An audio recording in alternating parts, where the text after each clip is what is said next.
Yes, isang magandang umaga at mapagpalang araw sa ating lahat, lalo na sa iNews at Vlog ng Pasig. Thank you sa umagang ito.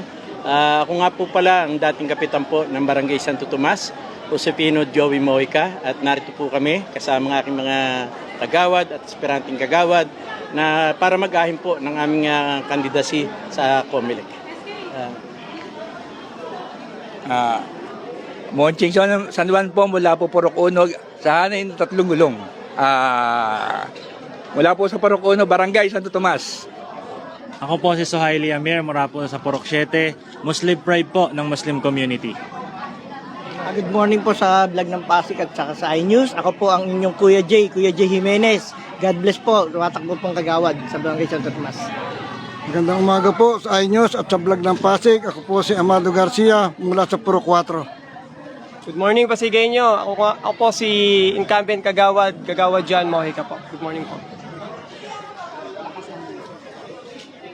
At ano po yung layunin ng grupo ninyo? Unang-una po, kami po sa Team Mojica at Team Iris po ay lalo na po sa party ko, siyempre tayo po ay nangangarap na makabalik po sa aming barangay para maglingkuran upang ipagpatuloy lang naman kung ano yung aming nasimulan at kung meron man pong kulang ay dadagdagan at kung ano man po yung sobra ay babawasan po natin.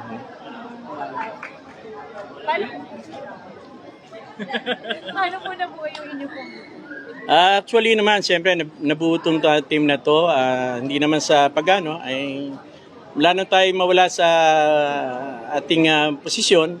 Tayo naman po ay hindi rin naman tumigil sa pagbibigay kahit na konting tulong para sa ating mga kabarangay.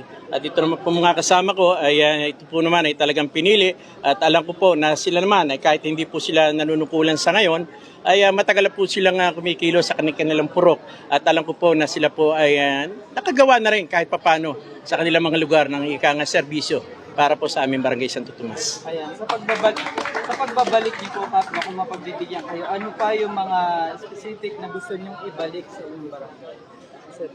Katulad ng sinabi ko bilang isang dating kapitan, gusto ko lang naman ipagpatuloy yung kung ano yung aming nasimulan at alam ko bilang nanungkulan man ng ilang panahon, alam ko na meron pa akong hindi nagagawa at na gusto kong gawin at ipagpatuloy itong kung tayo papalarin sa tulong po ng Panginoon, pangalawa ng tao. Mukhang tatlo po kayo magtutunggali, no? May Hakla, may Raimundo. Message niyo po sa inyong mga katunggali. Siguro masasabi ko lang ay good luck na lang sa amin lahat. Yun lang, good luck. Message naman sa inyong mga kabarangay. Well, of course, siyempre sa aming mga kabarangay na isang dahilan kung bakit kami narito upang magbigay at maghandog ng isang serbisyo na alam niyo naman na mula noon hanggang ngayon, isa lang naman po ang aking tinitindigan. Ito yung aking slogan, abot kamay, serbisyong tunay, na kung saan po ay kami ay makapaghandog pa ng inakala namin na isang serbisyo na maaaring hindi pa namin nagawa nung araw. Kaya nais namin ay magpatuloy po, tandaan nyo lang, Pasigay nyo, at especially sa aking mga kabarangay sa Santo Tomas, magpapatuloy po ang tandaan nyo. Si Joey Mojica po, kahit naman wala sa posisyon, ay patuloy mula noon hanggang ngayon, patuloy pong abot kamay at serbisyong tunay ang aming pong handog sa inyo.